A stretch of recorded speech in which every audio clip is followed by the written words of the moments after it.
morning, Caribbean. On July 4th, CARICOM Day, the plenary sessions of the 43rd CARICOM Conference of Heads of Government officially began. But before the delegates delved deeply into the agenda points, they went out for a morning walk at the invitation of the President of Suriname, His Excellency Chandrika Persat Santokhi, in line with the theme, A Healthy Caribbean on a Healthy Planet.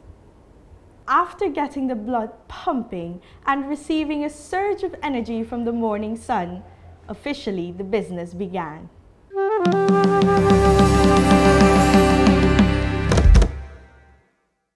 We attended the plenary delegates meeting at the 43rd CARICOM Conference of Heads of Government, where the Caribbean Community Climate Change Center gave a series of presentations.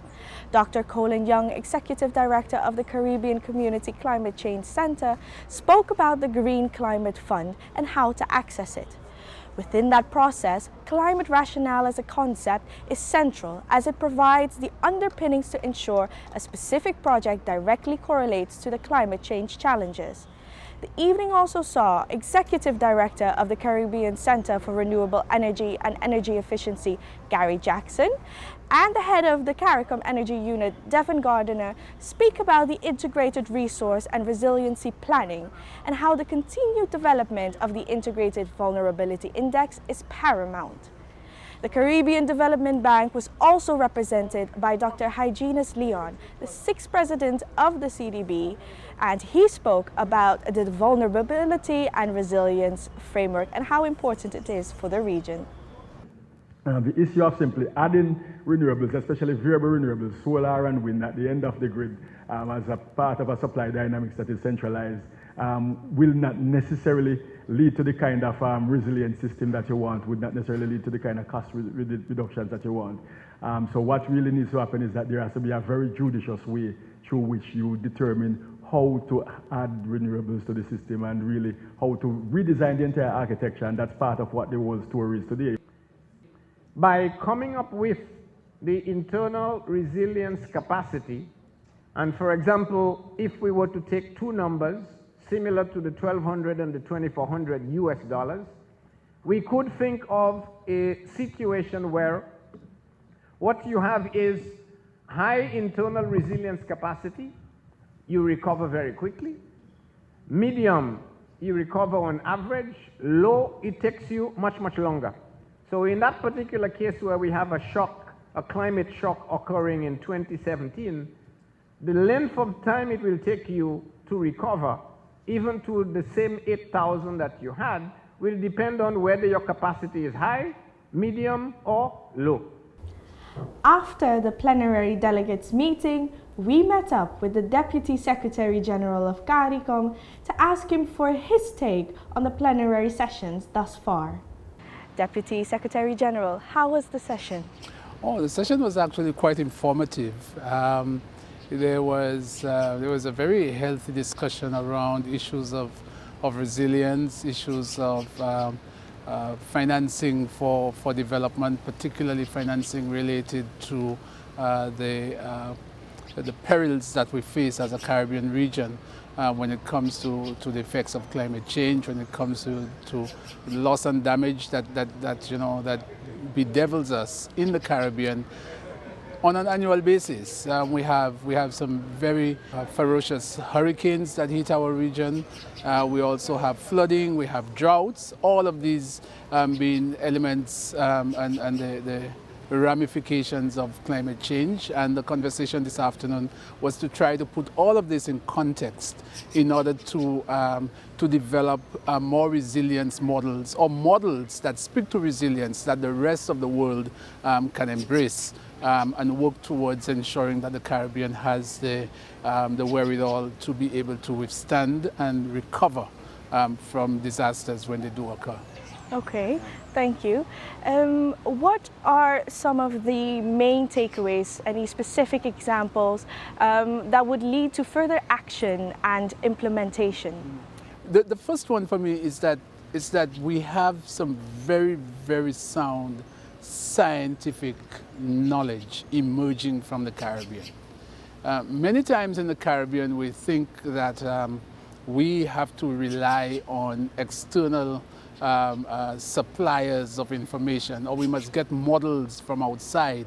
The models that are being promoted to respond to disasters in the Caribbean are models that are being designed by Caribbean institutions, by CARICOM institutions, you know, by the 5 Cs, which is a CARICOM institution on climate change that is based in Belize, by the Caribbean Center for Renewable Energy and Energy Efficiency, which is based in Barbados, another CARICOM institution, by the Caribbean Development Bank, our own indigenous regional development bank. All the models we discussed this afternoon are models that are of world class, that are being designed by Caribbean institutions. So that was the first takeaway for me.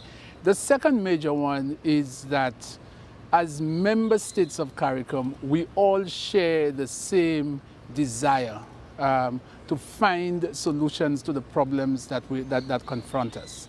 The perils that we face, the present danger that stares us in the eye on a regular basis. There was a resolute approach towards ensuring that the solutions are common across the board. So that was the second main takeaway for me. And the third one was the urgency. Caribbean countries, and even this morning when we listened to the discussions by the heads, Caribbean countries, the officials of government, the political directorate, the prime ministers and presidents have fully seized of the idea that we can no longer wait in perpetuity to find solutions to the problems that confront us. Our people are suffering. COVID has dealt a blow to our economies. Climate change is dealing a blow to our economies. Crime continues to be a major factor impinging development in the region, and the time is now. And that urgency was felt during the conversation this afternoon as well. Thank you. You mentioned the model presented by the Caribbean Development Bank, and you termed it pioneering work. Yeah. Can you expound on that? Well, yes, it's pioneering from many different perspectives. The first one is, for persons who've been following this discussion, countries are classified based on what is referred to as the gross national income, or the gross domestic product, is how it was previously known. What that means is, just to keep it simple, if there is $100 circulating amongst 10 people, on average, one can say each person has $10. But it might not necessarily be so. One person may have $95, and the other $5 is left, you know, for the other 9 people, and one person might have 4 out of that $5, and the others have nothing. But on average, everybody has $10, right? That is what GNI is. GNI says that this is all the money that is in the country, and when you divide the amount of money in the country by the population, it tells you that everybody has a certain amount. That's not realistic. But that is the measure that has been used to determine the gross domestic product, or the gross national income of a country. And therefore, all the Caribbean countries, with the exception of Haiti, are considered to be middle-income countries. Now, the way in which the international development architecture is designed is as a middle-income country, those countries have no access to concessional lending, to concessional loans. So in order to develop infrastructure in Suriname, the government of Suriname needs to find monies at 7, 6, 7, 8% interest. Cannot get concessional loans. Any one of the countries in the Caribbean would be in the same situation. And therefore, when a disaster strikes, and those countries have to go to the international banks for lending, they have to lend at high rates, right? What causes the disaster? The science has shown that climate change is the result of greenhouse gas emissions. Who emits the greenhouse gases? The very countries that own those very banks. Yeah? And as a result, they're the ones who have caused the greenhouse gas, who contribute to greenhouse gas emissions. It is the greenhouse gas emissions that are causing the disasters to be more intense, but yet the countries of the Caribbean that has not contributed to the problem are the countries that must now go and borrow money, right, to fight a problem. Let me give you a simple example. If you're driving down the road and you're obeying all the traffic rules, you're not overspeeding, you're not driving recklessly, you have on your seat belts, you're doing all of what is required, and here I come and I run into the back of your car. But I come out of the car and I say, hey, how you doing, my friend? I know the manager of the bank. I can take you to the bank to take a loan to fix the car that I just hit. Is that fair to you? If I damage your car, I must fix your car, no? That's how it goes. But in the international community with climate change, that's not how it goes. The countries that have caused the intensity of the and the catastrophic impacts of climate change and the more ferocious hurricanes, they are not the ones who support us through concessional lending or through grants. And that is the urgency for the Caribbean. That is what the Caribbean Development Bank is seeking to address. The Caribbean Development Bank is saying, hey, look here, we have a model, we have a different model that is fair, that is equitable, that is just. And if you adopt the model that we are putting forward as Caribbean Development Bank, it will serve the interest of not just Caribbean countries, but it will serve the interest of countries around the world that face the same kinds of problems that we face in the Caribbean. Right. No, thank you, thank you. The business sessions are happening in full swing. Yes. Are there any additional agenda points that may be forthcoming in the coming 2 days that you are still very passionate about and looking forward to discussing? Oh yes, there's still quite a bit. Today the heads would have met in what we refer to as caucus. This is a very private discussion amongst the heads of government that is not open to the public, it's not open to the media.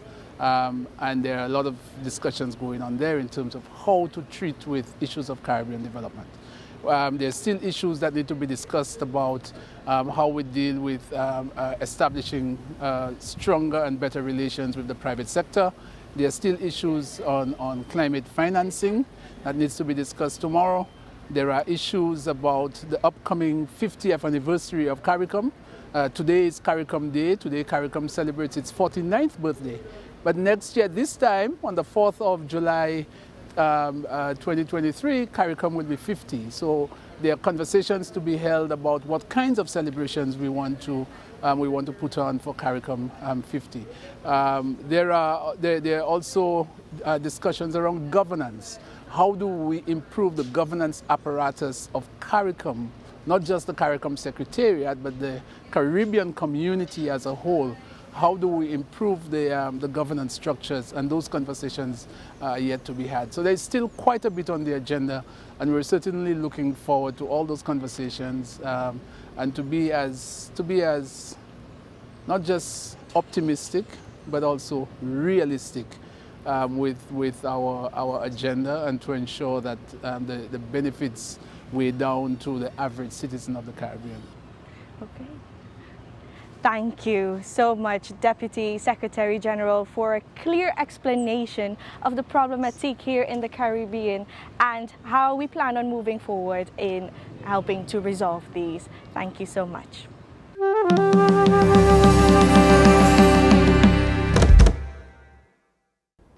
The evening was closed with a dinner hosted by His Excellency Chandrika Prasad Santokhi in honor of CARICOM Day with the heads of government. Simultaneously, a dinner was hosted for the other members of the delegation. We look forward on reporting on the second day of the business sessions of the 43rd CARICOM Conference of Heads of Government here on Good Morning Caribbean. Till then.